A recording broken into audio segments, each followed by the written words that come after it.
Today's podcast is brought to you by Audible. Get a free audiobook download and 30-day free trial at audibletrial.com/book versus movie. There are over 180,000 titles to choose from for your iPhone, Android, Kindle, or MP3 player. Thanks so much.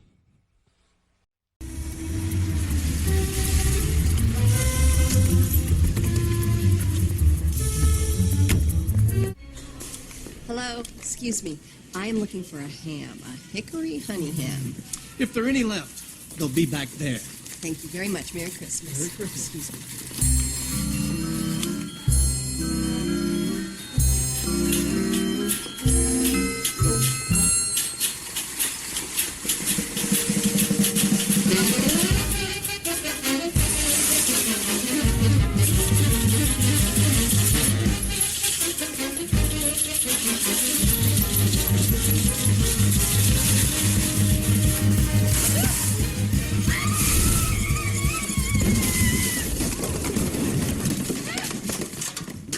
Happy holidays.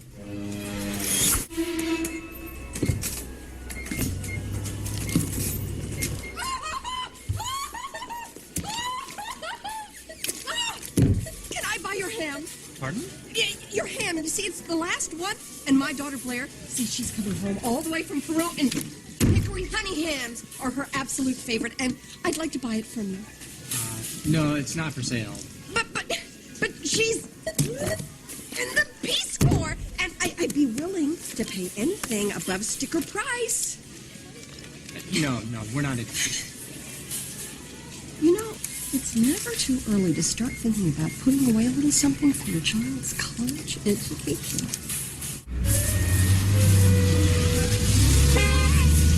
Merry Christmas!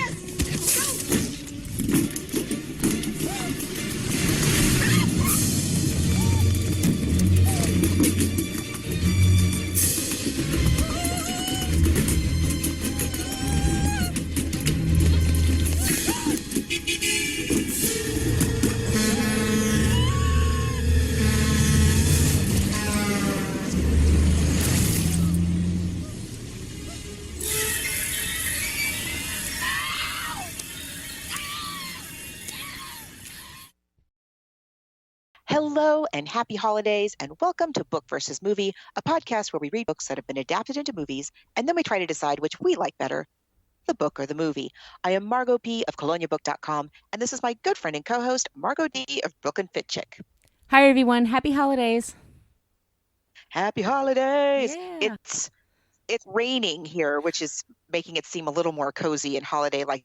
Do you have snow yet? Yeah, we've had a little bit of snow. We've got a lot of cold. It's very chilly, which is perfect. And I don't know if you know this, Margo, but across the street from me, they sell Christmas trees. So I get to see people. Yeah. I get to see people all weekend long, like pick out their Christmas trees. It's the most fun thing ever. It's so joyful. That's so nice. There's nothing like Christmas in New York. It's a very special thing. It's very special. But from what I hear, also in San Francisco and on the West Coast, it's been raining a lot. A lot. We've had quite a lot of rain, although it is not cold. Yeah. It feels cozy and nice, but I've been out running errands and I'm just wearing like a long sleeve shirt. It's fine. Of course. But we have for those of you who are new, during December, all through the month of December, we love to do holiday books and movies. We've had a lot of surprises, things that we didn't know were books. We've done some of the ones you would think, like A Christmas Carol. There's another one, I'm forgetting, I'm blanking, the other Christmas A Christmas one Story. That's A Christmas Story, which everybody knows is from a book. But we've also had some that we didn't know were books until we did this podcast, like It's a Wonderful Life. And this is one of those movies as well that you and I did not know was a book. We are doing Christmas with the Kranks, which is based on a novel by John Grisham, of all people. But we'll get to that in a moment. Again, we've picked up a lot of new people over the holidays, and welcome. There are several ways that you can interact with us on the internet, and we want to make sure you know about all of them. Right. So on social media, you can find us Facebook, Twitter, Instagram, Book versus Movie podcast. You just spell that all out. If you want to join our Facebook group, which is a great place to interact with fellow fans of the show and give us ideas for the show, you just type in the search engine for Facebook, Book vs Movie podcast group, and ask to join, and then you can join us there. But it's Book versus a Movie on Twitter and Instagram. You just spell those out. If you want to send us an email, you can send us an email at bookversusmoviepodcast@gmail.com. And if you want stickers, please send us a message either of those ways, and we'll get some stickers out to you. And I didn't check to see if this is an Audible book or not. I must admit, I was able to find the book so easily that I didn't even, I just read it. So is it available as an audiobook? Do you know? It is. And I listened to it on Audible. It was very convenient for me because I had to run my own errands this week. And so I listened to it. It's only like 2.5 hours. It's a short story. It's not a bit long book. And we have a promotion with Audible. You just go to audibletrial.com/book versus movie, and you can get a free month to try out their service. And basically it's a subscription service, and every month you get an Audible book, an audiobook, and you create this virtual digital library. So I will have this book, and it's called Skipping Christmas by John Grisham, and I will have in this virtual library. And if I want to listen to it next year, it doesn't have to take up any space on my phone. You know what I mean? I could just, it's up in the cloud, and you download it when you need it. So once again, that's audibletrial.com/book versus movie. And this would be a really fun book to have on in the background as you're baking and decorating and shopping. We'll get to it in just a minute. But, for those of you who are new, Margo and I have been doing this now for 5+ years. Mm-hmm. And as I said, every single December we do holiday books and movies. We never seem to run dry in our well of holiday books and movies. And every October we like to do, scary books and movies, and we have many, many episodes in our catalog. Now, all those books and movies means that, they're not that, we try to pick books and movies that are easy for people to get, but still, sometimes it's a few dollars here and there for a book or the movie, or sometimes both. And so we do have a Patreon nowadays. We do have a Patreon, and we're finding out, like, for some people, it depends on the app that you have to listen to podcasts. Some of them don't go back very far with shows. They only go back maybe a couple of years. And like Margo said, we've been doing this for 5 years. So we started putting our oldest episodes behind a Patreon paywall. It's super affordable. We have a $1, a $3, and a $5 option. And we have a bunch of books and movies back there. We have A Christmas Story there. We have Auntie Mame there. We have, I believe, Godfather, Casino. We have amazing books and movies that we've covered in the past there. And if you just go to the page, and it's patreon.com/book versus movie, just tool around and check it out for yourself and see what we have there and see if you're interested. We'd love to, any money you could throw at us, we would be very appreciative of it. We have costs for hosting, for the website, and for the Libsyn and all that good stuff too, and social media and things like that. So if you feel like joining, we would love it. We've had a few of you guys do that, and we were so appreciative of that. And some of the episodes, by the way, at Patreon are free. We threw a few of them there just for you to check out, see if you're interested. So it's patreon.com. We're going to start putting the episodes from, I believe, 2017 and 2018 are going up there, and some really good shows are going there. So guys, please, if you're interested, come check us out. Patreon.com/book versus movie. Now, getting to today's book and movie, I feel I would be remiss if I did not bring up that we did John Grisham some time ago. Yes. When we did The Firm. Mm-hmm. Which, spoiler alert, I hated. I'm a little more forgiving of the film, and I had some decent memories of reading the book the first time around, but we had a lot of issues, returning to that book, and that's that's actually behind the Patreon wall. It's the old way we recorded things, so just be a little forgiving just to listen to the quality of the recording, but yeah. John Grisham is a really fascinating person. Should we just talk about him first? Yes, let's do, because it's been a while. Yeah. So John Grisham was born 1955. He's from Jonesboro, Arkansas. He went to Mississippi State. He went to Mississippi School of Law. He served in the House of Representatives between 1984 and 1990. And he made like $8,000 a year doing that. And in his downtime, he would practice law and write. Those were two things he would do. He's been married to his wife, Renee Jones, since 1981. And when he wrote his first novel, and his first novel was actually A Time to Kill. And that came out in a small press in 1989, and it did okay in the area. But he would get up at 4 a.m. to write. He's a very hard worker.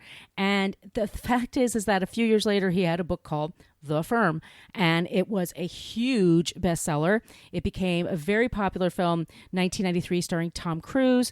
Margo and I had problems with that. Like I said, I have more fondness for it. I like his movies from his books. So there's The Client, there's The Pelican Brief, The Rainmaker, there's a Runaway Jury. There's some really good, especially The Client, I think is really exceptional. I think there's some really good movies that come from his books. I think he has fun plots. So. Yeah. I agree. And The Firm is always one on my list of examples when people always say to us, isn't the book always better than the movie? And we have a short list of movies that are better than the book, and The Firm is the list. The movie, I know you've got Gene Hackman, and there's some good things about the movie, and they don't dwell on what is my biggest problem with The Firm is how many chapters it takes for him to make up his mind whether he's going to join the firm, which is four chapters. Right, I remember that. While he's deciding. And it takes 4 chapters to decide to join the firm, and the book is called The Firm. And it's called The Firm. And in the movie, they do that in the opening credits. That's what a great adaptation is. Yeah. All it needs to be. Yeah. Well, in the meantime, the man has sold over 275 million copies of his books. He releases a book almost every year. It's always a bestseller. He's on the board of the directors for the Innocence Project. He opposes capital punishment, and he keeps pretty active on that front. And this is a book that came out in 2001. It's only, I think, 177 pages, maybe not even that much.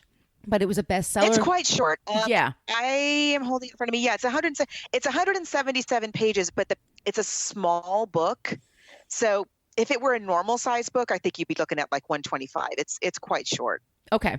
It's not a long, but once again, for Audible, it's not a long listen. And let's just get right into it. I knew nothing about skipping Christmas. And I know Me either. Margo, I had actually a hard time remembering the title. I kept wanting to say Killing Christmas because, Bill O'Reilly has all those killing books. Yes. He had a Killing the War Jesus. On Christmas. I know. It's so strange. Yeah. It's like the analog version of clickbait. But yeah, it's funny. I also had trouble remembering it because I had to go get it at the library, and I kept forgetting the title of it. I had to keep looking it up over and over again. But it comes out in 2001. Mm-hmm. And if you've seen Christmas with the Kranks, it's a pretty true adaptation. I mean, the movie is a true adaptation of the book, mm-hmm. But I have to say, because I had so many problems with The Firm, many of them, and he's a very prolific writer, and and that's the thing is when you have somebody that is this kind of like Stephen King. When we talk to Stephen King, when you have somebody who is obviously a very talented writer, but is also highly prolific, just cranking out the books at this dropping rate, it's not all going to be a masterpiece. So anyway, I really liked the writing of this story. I thought it was very well told, very well crafted. I really like the characters of Sorry, guys. Great. Okay, sorry, guys. Margo, we had a little interruption with the Skype here. So, Margo, you were just starting to say, so what were your overall impressions of the book? I just loved it. I thought it was beautifully crafted. When we've a lot of the holiday stories, I have to say that we've done over the years have had this in common, that they're just really nicely crafted. And you have these great characters, the main characters of Nora and Luther Krank. Their name is Krank in the book. And I really related to them right away. I thought they were really great. I really loved the way that he developed like the little touches he gives you that indicate what kind of people they are, like how Luther is like calculating up what they spent. First of all, $6,000 on Christmas. We'll get to that. But it was really sweet, and they really, really love their daughter. And the book starts the same way the movie starts, where their daughter is going away. I think in the book she's going to Costa Rica anyway. The daughter's going away for the Peace Corps, and they're she's leaving home for the first time. And what a parent goes through that, how difficult a separation is and facing that.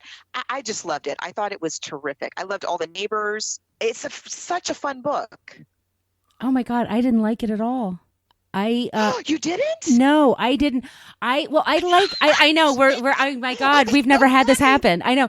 I found Luther to be such hilarious. I thought Luther was such an annoying character. He reminded me of like one of the people from Jaws. Like I found Luther to be very arrogant. I found him very arrogant. I didn't like the way he talked to his wife. I thought like her character wasn't as well developed. I liked Blair very much, and I like Blair. I like better in the book. Yeah, she's much smarter, for sure, and she has a lot more agency over herself. I think it's clever, the idea of the story of like, sure, these people would want to go away. I mean, first of all, it's a universe where it's so important for everybody to be.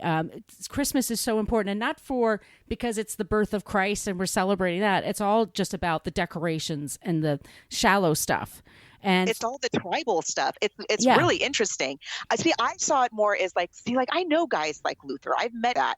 And he's a powerful CPA, I think. Mm-hmm. He's a financial guy, but and I think this comes across in the book. He's very emotionally stunted. Yes. And immature. You know, his only daughter his only child is leaving home for the very first time, and he just cannot even begin to deal with it.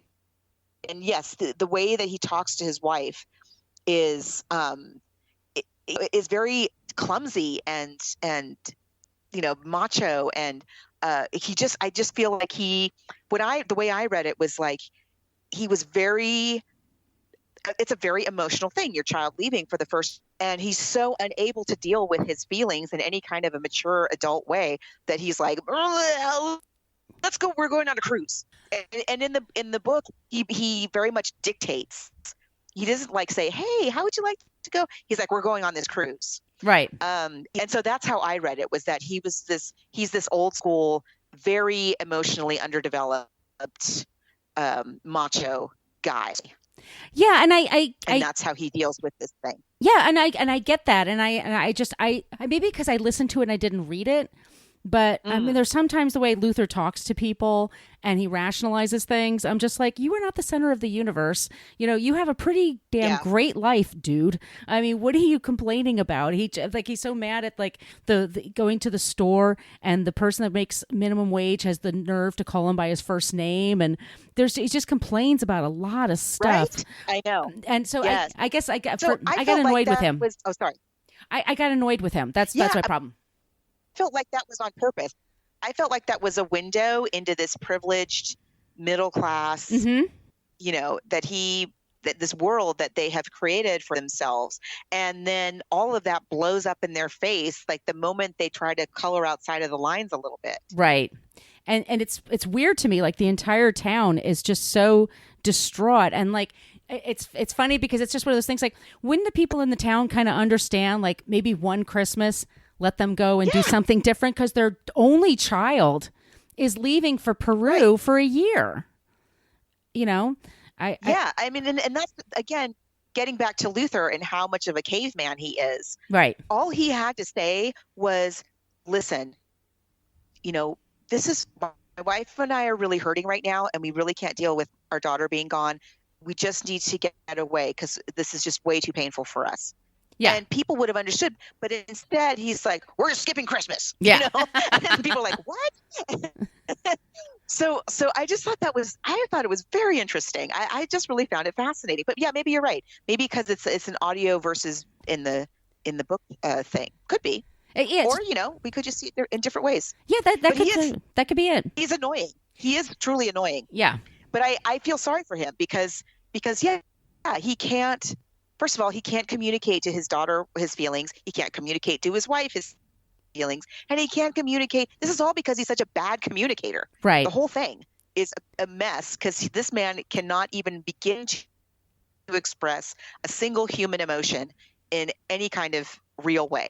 And yeah, exactly. And so I I just didn't like him very much. I liked his wife a little bit more, but there's times I wish she stood up for herself more. I just think they kind of also gotten into a routine with their marriage, which can totally happen. I get that. They've been together for 20 plus years. So I understand that. But all this stuff that they have in the movie, pretty much in the book, you know, they realized they were spending $6,000 on decorations and entertaining.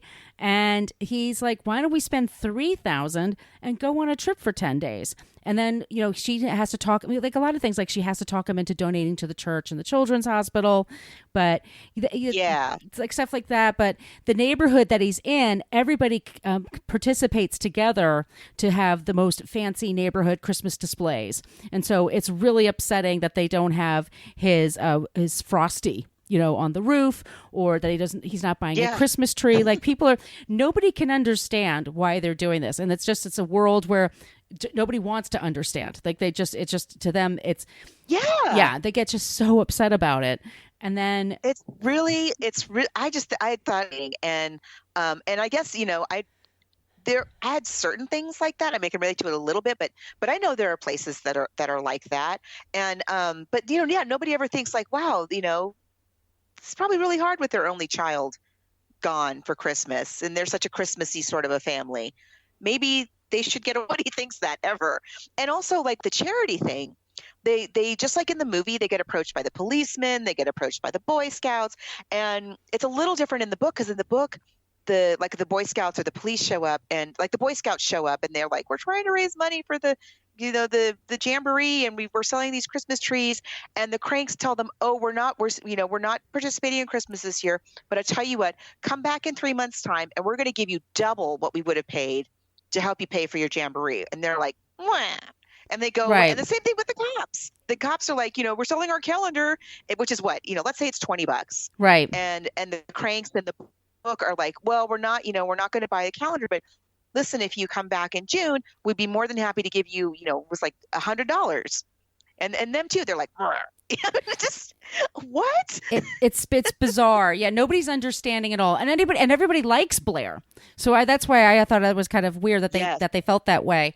Well, so just like in the movie, in the book, you know, there's all these people giving them a hard time, and they're trying to get out of, you know, they want to skip Christmas, they want to get away, and of course, what happens? Blair falls in love, like as soon as she arrives in Peru, and she gets engaged, and then she and her fiance decide they're going to surprise her parents by just flying from Peru to Miami and then on to Chicago. I think that's where they live, and they're engaged. So she says to her parents, he's never been he's never been in an environment where they said Christmas like we have. And I told him all about it. We're going to be there tonight. So I hope we're having a party. And so they have to like now depend on their neighbors to help them get this party together. And I like the fact that the neighbors do come together and everybody, you know, contributes, because everyone loves Blair. And that's why they do it. Yes. Right. Yeah. And again, it's if you've seen Christmas with the Kranks, it's very much that. It's funny. It's got funny moments. I really was surprised at how much I liked it. I was prepared to not like it very much, but I liked it very much. And I really like, because in the book, you get much more of what's going on in Luther and Nora's minds. Yeah. You know, and even Luther's like inner dialogue is very emotionally immature, you know, is like, yeah, that's what's it. Yeah, exactly. I mean, he is seriously a caveman. And then Nora's like, oh, I don't know. I don't know how I feel about this. Just like in the movie, they go and they get the tanning sessions, they go on a diet. But I just think it's a really interesting little, you know, fable about tribalism. Oh, absolutely. You know, not so much about like, oh, coming together for Christmas. It's really about the tribalism to which this community has subscribed, and it does kind of make you examine your own, you know, how level of participation in holiday stuff, you know, right, and how important it is. You know, not everything is super important, but some stuff you do just for fun. But sometimes, you know, there's a lot of stuff you do because you feel like you have to. Exactly. And at the end of the book, just like in the end of the movie, he's friendly. He has a frenemy across the street. It's Mr. Shield. And his Walter and his wife Bev has had cancer a few times in her life, and unfortunately cancer's come back. And it's actually, I love this ending in that he gives the trip to them and says, look, I didn't buy insurance. Yeah. I'll set it up for you. You could talk to my travel agent. We'll get this all set up for you guys. You're going to go on this wonderful trip. And it's like, you and I've both lost people, to cancer. And it just like the thought of being able to do that for somebody really warms my heart. Me too. I really loved that element of it as well. It's very sweet. So it is a very heartwarming ending in the end. And I mean, it's a short read, very quick read, and fun. I really liked it. I think if you read it, read it in a book, you might. And I can see how like the reading of it aloud might, it depends. But I liked it. I thought it was great, and I thought that the characters and the neighbors too, the neighbors that are pressuring them, I thought was really, really great. I thought it made me think, and it entertained me. Well, should we go? So speaking of that, should we go to Christmas with the Kranks? We'll play the trailer for the movie. Yes. Here we go. Yes. In this friendly little town, there lived an enchanting family named the Kranks.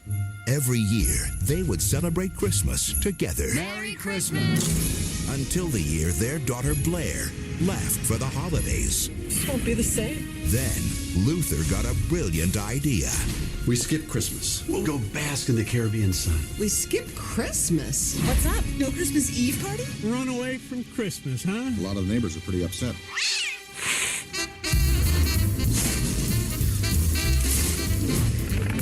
5 months, 2 weeks, 2 days.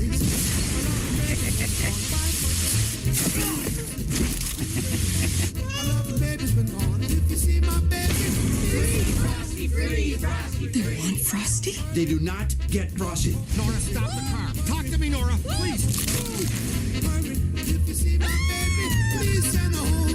Hello? Mom? Dad? I changed my mind and I'm coming home for Christmas. What? Based on the best-selling novel Skipping Christmas. We have only 12 hours, so we're going to perform a little Christmas miracle. I'm getting the ham. You get the drink. Tim Allen. Your face. It's like it's frozen. I got a Botox injection today. Luther? And Jamie Lee Curtis. Christmas with the Kranks. What are you doing, Luther? Whoa! Easy! Whoa!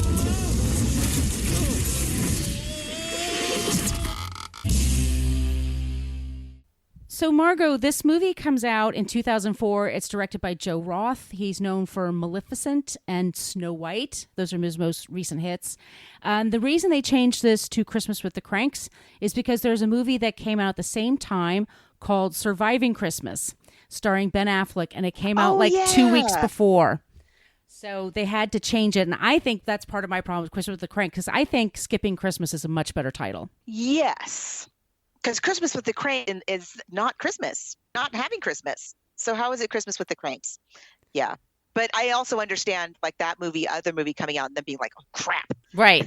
Yeah, and that Ben Affleck movie. What are we going to do now? They had to move it because it was supposed to come out in 2003, but he had another movie that came out, so they pushed it to this holiday season. So they had to change everything around, but they put a lot of money into it, in a $60 million budget. And we have a big, I love the cast. We have Tim Allen as Luther, Jamie Lee Curtis. I'm a big fan of Jamie Lee Curtis. Dan Aykroyd. Oh, I love her and her vest. Oh, she's wonderful. Dan Aykroyd's here. M. Emmett Walsh, Cheech Martin, Jake Busey. Yep. This is also, I was looking at the cast page. Sorry, it's Felicity Huffman has a role here as Mary, Carolyn Ray, and she does. And Tom Poston. It was his last movie he ever made. And so I know. Tom Poston. I know. I loved him. I loved him on Newhart. That was my favorite. Me too. Yeah. And so he's way funny. So did you see this for the first time this time? This was my first time ever seeing this movie. I was trying to figure out why I had never seen it before, because when it came out, I had like a 1-year-old. And so, sure. we didn't get out and see movies during that time. So that's probably why I have never seen this movie. But I've never seen it on TV. I've never seen it at all. I didn't know who else besides Jamie Lee Curtis and Tim Allen was in it until yesterday. Yeah. So yeah, it was a very nice surprise to see Tom Post and that kid from Malcolm in the Middle being so good. Yeah, and Cheech Marin and somebody else I wanted to mention.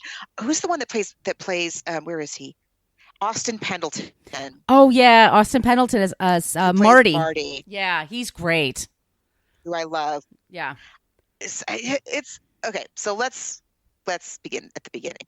It's just like in the book. They are dropping their daughter off for an undetermined period of time, at least a year. In the movie, she's going to Peru, and they're super sad. And I think they did that really well. Mm-hmm. And I think, they like them in the car after they drop her off. I think you really capture it. And just like this happens in the book too, that she calls from the plane and Luther's like, do you have any idea how much it's that happens in the book too. And that tells us a lot about Luther right there. Well, also, so the first thing they do is they go to the store and to get, right after they drop her off the airport. Oh, yeah, the white chocolate. The white chocolate that she has to get for him. And it's raining outside and it's pouring on him. And they're bickering. Like, these people are just bickering with each other about a lot of things. And it's because they miss their daughter and they don't know what they're going to do with themselves. Yeah. And it's a big house that they live in and all this kind of stuff. But I liked the interaction between Tim Allen and Jamie Lee Curtis. I thought they looked good together. Mm-hmm. Yeah, especially, I think, and that all is in the book, that whole thing about the white chocolate and asking the butcher about the white chocolate. Yeah. And it establishes, it does a lot. It tells you about their dynamic. It tells you about, like, they obviously can't talk about feelings very well. It tells you that how committed they are to the whole Christmas, their whole Christmas routine and tradition. In the book, I forget, she has to get the white chocolate because she makes like this special chocolate bark that she gives to, I can't remember if it's the people at his office or something or other that they're going to, and she always brings the white chocolate bark. And so she has to get the white chocolate. And it just sets it up right there. It tells you everything you need to know about these two people. And I thought it was very well done in the movie. Yeah, they totally, and I like, Jamie Lee Curtis cracks me up in this movie because she's really working hard in this part. Like, she is constantly like in movement. There's a lot of nervous energy. Physical. Very physical. She's doing more stunts than she did in Halloween. She's like, there's a whole scene where she's going to get the ham and she's like, and it's a whole big thing. Like, she's going to get, there's that one ham left, and then she goes to the parking lot. And I crack up the parking lot scene because it reminds me of Halloween 2. Her character, Lori, was like crawling through the parking lot at the hospital that she was. I feel like that was like a little nod to that, or that's just in my head. But that's like a funny scene. And it was super funny that, Margo, that you pointed out that she was on a late night talk show with James. What's his name? Corden. Thank you. Yeah. And she picked out the woman she did that scene with. And she has a great memory. And she really remembered her and remembered her first name and everything. I forgot I feel we have to mention, because they obviously went to a great deal of trouble to make sure that it was featured at the very opening of the film. Let's just have a moment to recognize the very hard work and heavy lifting that was done by Tim Allen's right bicep. What was that? What? It had like its own spotlight. It had what? Were you not distracted by that bicep? What was going on there? Really? I didn't notice it. I'll look it up. I'll look up the images. You didn't notice it? Oh, you have to see. It's like the opening shot of them, and they're sitting up in bed. And she's like wistfully looking out the window and like having all her feelings and not expressing them verbally, but having all her feelings looking out the window. And he's sitting next to her having his feelings, but he's wearing this t-shirt that's like pretty, it doesn't leave a lot to the imagination. And then on this one side on his right arm, it's like kind of pushed up a little bit and it's like really featuring his bicep. Oh God. Okay. I'll look for that next time. Yeah. I'm going to have to take a screenshot of it. Yeah. Just because they obviously went to a great deal of trouble to feature it. And so we should all have a moment and appreciate his right bicep. That's all I'm saying.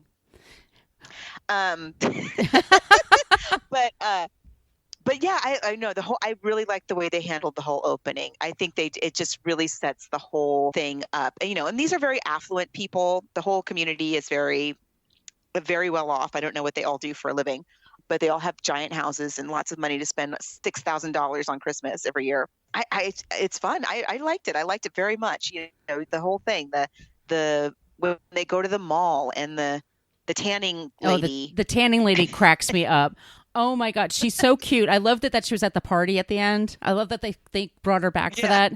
But the whole tanning scene with Jamie Lee Curtis, and they're both in like Speedos and bathing suits. I mean, they also they should get a lot of credit for their middle-aged bodies, and they look great. But they're in there they look great. But it's so funny because they're doing it in the mall. And I had somebody say to me, "Is that a thing?" I'm like, "Oh yeah, malls have these things." And it doesn't. Yes. They do, or they did at the time. And it wouldn't surprise me if somebody just wanders in when you're in there. That would be the thing that would scare me the most. That and the skin cancer, of course. But they. Yeah. Squiggy. Yeah. Squiggy wandered in on it. Yes, David Landers. So Dan Aykroyd plays Vic Frohmeyer, who's the leader of the neighborhood. I mean, who's better than Dan Aykroyd? And doing his Chicago accent. I mean, he's perfect. He's so perfect. Emmett Walsh is Walt Shield, the guy across the street. And he's always great at what he does. And you mentioned Cheech Marin and Jake Busey. They're the two cops that are in the neighborhood. And Eric Sullivan, that's Spike Frohmeyer. He's the young son. Just like in the movie, like in the book. It's like in the book and the movie. It's all the same kind of emotional beats. They're trying to get out of going to Christmas. They try to explain to people, no, we're not going to do it. And then the call comes in, and it's the daughter.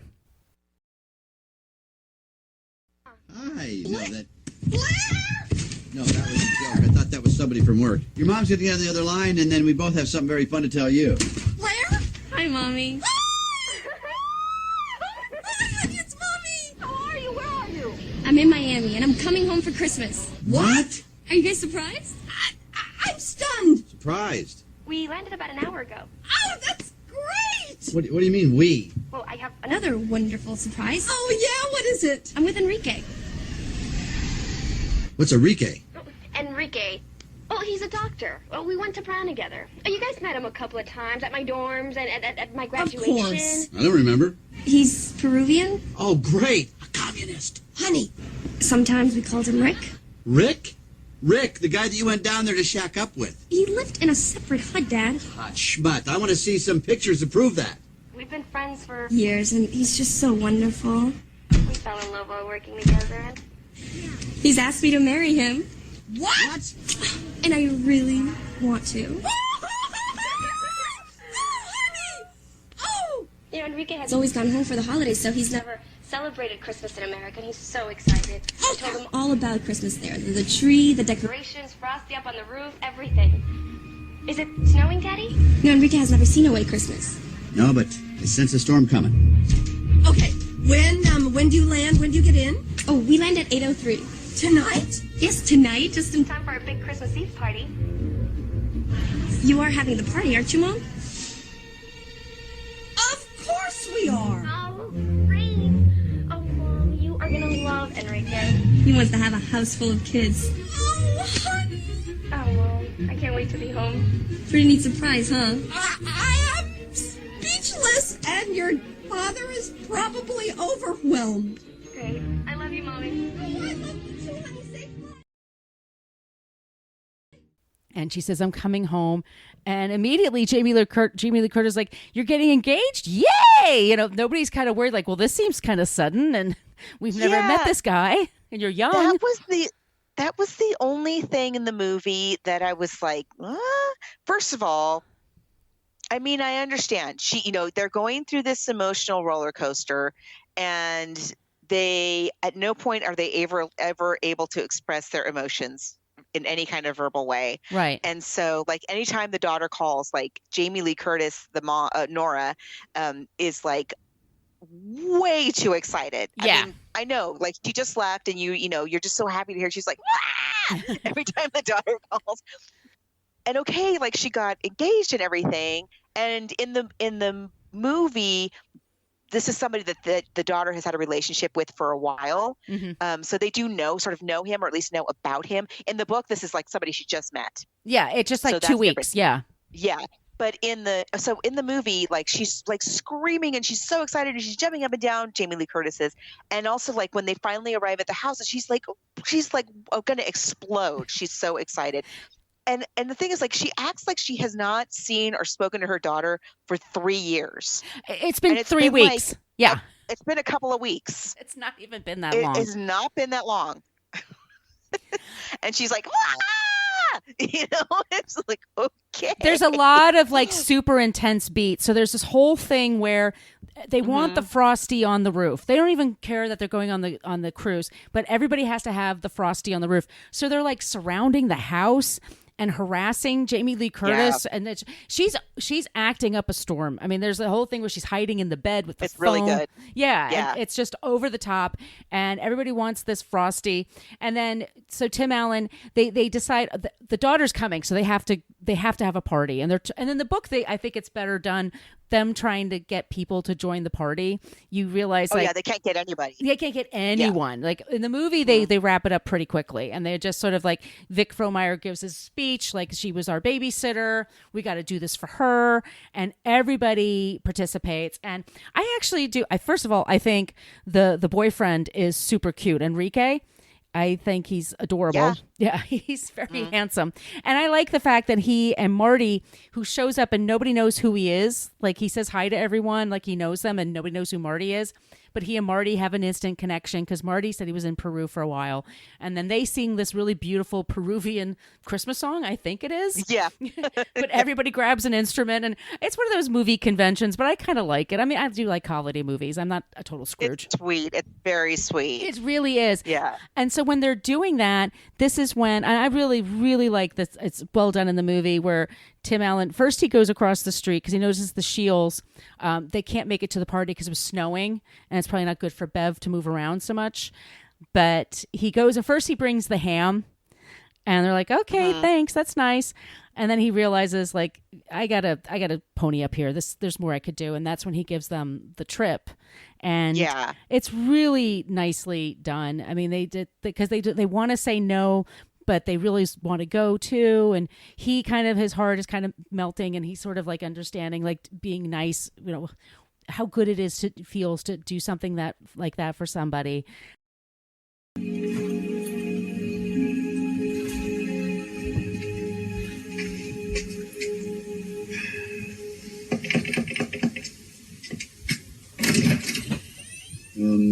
Could I come in for a minute? Thanks. Blair's going to be staying with us for 10 days, so we're not taking the cruise. And Nora and I would like you guys to have it. Flight leaves at 12 noon tomorrow. You got to be there 2 hours ahead of time. It's 10 days in the Caribbean, islands and beaches. It works. It's a dream vacation. We can't take it, Luther. It's not right. I didn't purchase the travel insurance. So if you don't take it, the whole package is wasted. I'm not sure my doctor would allow it. I've got that Lexon deal on a front burner. Well, Benny said he might stop by tomorrow. And we couldn't leave the cat. This is from us to you. This is a sincere, heartfelt, no-strings-attached Christmas offering to two very selfless people who are, at this moment, having a very difficult time looking for an excuse. Benny did say he might stop by. Face it, Bev. Benny hasn't been home in years. Look, I've got everything right here. I've got airline tickets, I've got cruise passes, I've got a brochure. What's it cost? If we decide to go, we want to reimburse you. This is a simple gift, Walt. No costs, no payback. Don't make it complicated.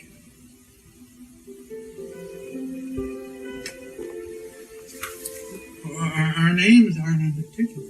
I know. I'll take care of that. Thank you so much. Merry Christmas. Well, I should get back to my party.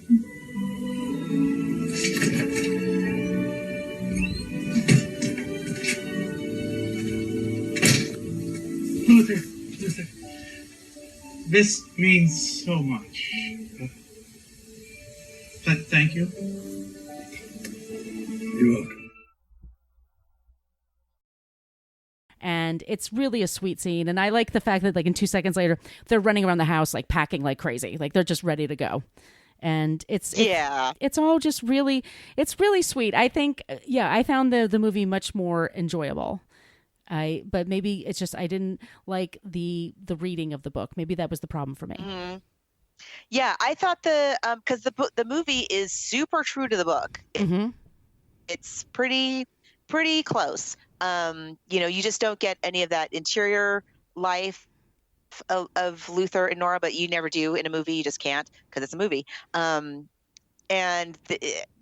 Yeah, I mean, it's pretty, when he falls off the roof and he's dangling by his ankle, that's all in the book. Yep. And the, epiphany of like, you know what am I grousing about? I have this great life and look at everything I have, and I don't need to go on this cruise, and they could really use it, and I'm going to give them this cruise.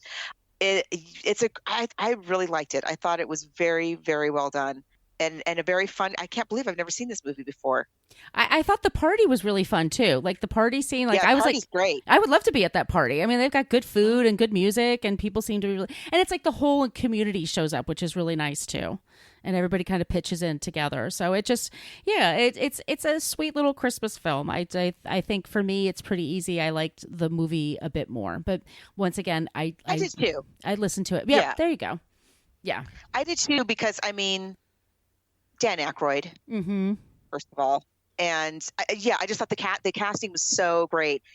It was just fun to see all of the secondary characters, the choices that were made, like the woman in the supermarket that's out racing her for the ham, Dawn, and Spike, and the cops, and they had to stop and get the perp, and I thought it was I liked that a lot about it. So definitely I feel like I like the movie better, but it's a very good story, and they got all the best bits and turned it into a movie. I mean, what else can you say? This is I'm stunned that I've never seen this movie before, because I can see why people love it so much. Yeah, it's got a lot of rewatchability to it. I think it's also a couple of the people said in the Facebook group, like they like to put it on the TV when they're putting their trees together. They put the ornaments on the tree, which I think it's like a perfect background for that. And it's like if it comes up on TV, watch it. It's really fun. It's definitely, it was, I liked it a lot. I thought it was great. I mean, I don't know what else to say. I like it, and something that should be, put into everybody's holiday rotation, I think, like so many of the other holiday movies that we've done. So yes, thumbs up for Christmas with the Kranks and Skipping Christmas. Yeah, from me. Totally. So what is our next holiday selection? We've got a couple of ideas here. So there's Truman Capote. And I love that story. I know, it's a great story. The only thing is that it's on, there's two of them. It's on it's Christmas Gypsy, or it's a Christmas, I'm sorry, Gypsy is another book we want to do. There's two Christmas stories. There was he had a novella that he used to write a lot of short stories. That's how he really made his money in the early 50s. And he had a couple of them. One of them it's only on YouTube, and it's kind of hard to get. There's another one called One Christmas, and that's easier to get. And that was a TV movie from a few years ago. We could think about this more. Oh. And then we also have the Polar Express we've never done. Oh. And a lot of people like that one. And I think it's very easy to get. It's streaming everywhere. And the book is like, it's a kid's book. I think I have it somewhere. Is that Tom Hanks? Yep. I don't know that I've ever seen the movie. Yeah, let's do that. That's great. That's an easy book for everybody. Yeah. Great. Yeah, awesome. All right. Polar Express, cool. Yeah, we'll do the Polar Express yet. So we'll probably replay It's a Wonderful Life. I think they'll probably replay Great. that one. Yeah, we did that last year, so that'll be there. And so this will be in a couple of weeks. And you can find Book versus Movie wherever you get your podcasts. Actually, you type in Book vs. Movie Podcast in your podcast app, and be sure to subscribe. That way you'll never miss an episode. And Margo, where can they find you? You can find me on the web at coloniabook.com. That's my blog and website, everything to do with my book. All of my social media, absolutely everywhere, is at She's Nacho Mama, SHESNACHOMAMA.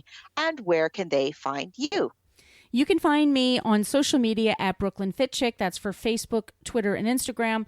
I'm mostly active on Twitter and Instagram, and my blog is brooklynfitchick.com. And guys, we'll be back in a couple of weeks with the Polar Express. Thank you so much for listening to the Book versus Movie podcast. We are a part of the Electronic Media Collective. We follow the hashtags Podern Family and Lady Pod Squad. And we record all of our shows on the Zoom Handy H4n, donated to us by our friend Nick at the Dependent Independent Podcast.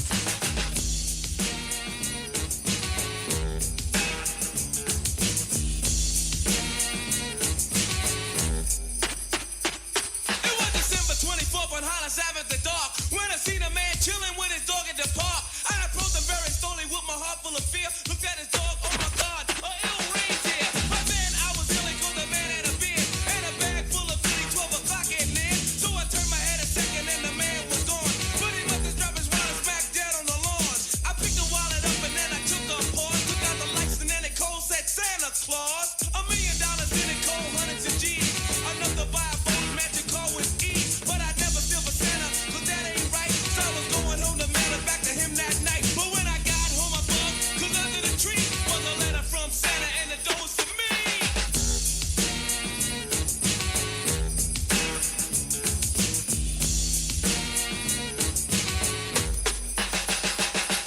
It's Christmas time in Hollis, Queens. Mom's cooking chicken and collard greens, rice and stuffing macaroni and cheese. And Santa put gifts under Christmas trees. Decorate the house with lights at night. Snow's on the ground, snow white so bright. In the fireplace is the Yule log. Beneath the mistletoe as we drink eggnog. The rhymes that you hear are the rhymes of carols. Like each and every year we bust Christmas carols. Yo, come on, let's check. You ain't the man from last night? Santa, Macy's. Yo, man, let's go eat, man. I'm hungry.